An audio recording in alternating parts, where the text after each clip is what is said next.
Plan போட்ட இயக்குனர். அஜித்தின் அடுத்த படத்தில் இணையும் இளம் நடிகை. பரபரன்னு வந்த அப்டேட்.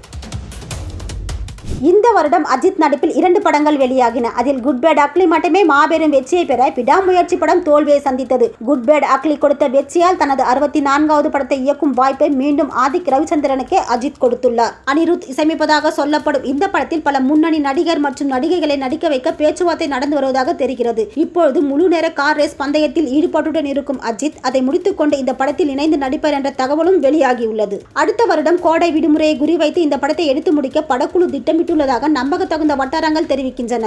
குட் பேட் அக்லியை விட கமர்ஷியல் படமாக அஜித்தின் 64வது படம் இருக்கும் என்ற தகவலும் வெளியாகியுள்ளது. அஜித் ரசிகர்களுக்கும் இந்த படத்தின் மீது மிகுந்த எதிர்பார்ப்பை வைத்துள்ளனர். தன் ஒவ்வொரு படங்களுக்கும் அதிக இடைவெளி விட்டு நடிக்கும் அஜித் 2019க்கு பிறகு 2025ஆம் ஆண்டுதான் வருடத்தில் 2 படங்களில் நடித்தார். இது அஜித் ரசிகர்களுக்கு மிகவும் பூஸ்டாக இருந்தாலும் அதிக எதிர்பார்ப்புடன் 2 வருடங்கள் கழித்து வெளியான விடாமுயற்சி தோல்வியடைய அதன் பிறகு 2 மாதம் கழித்து வெளியான குட் பேட் அக்லி மிகப்பெரிய வெற்றி அடைந்தது அஜித் ரசிகர்களை மீண்டும் பழைய வைப் மோடுக்கு கொண்டு சென்றது.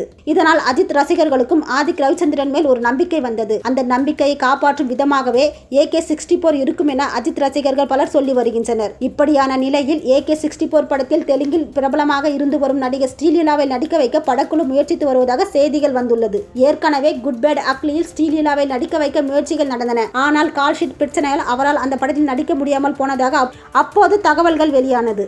இப்போது AK64 படத்தில் ஸ்ரீலீலாவை நடிக்க வைக்க முயற்சிகள் நடந்து வருவதால் அஜித் ரசிகர்கள் இந்த செய்தியை ட்ரெண்ட் செய்து வருகின்றனர். இது குறித்த அதிகாரப்பூர்வ அறிவிப்பு எப்போ வெளியாகும் என்பதை பொறுத்திருந்து பார்ப்போம்.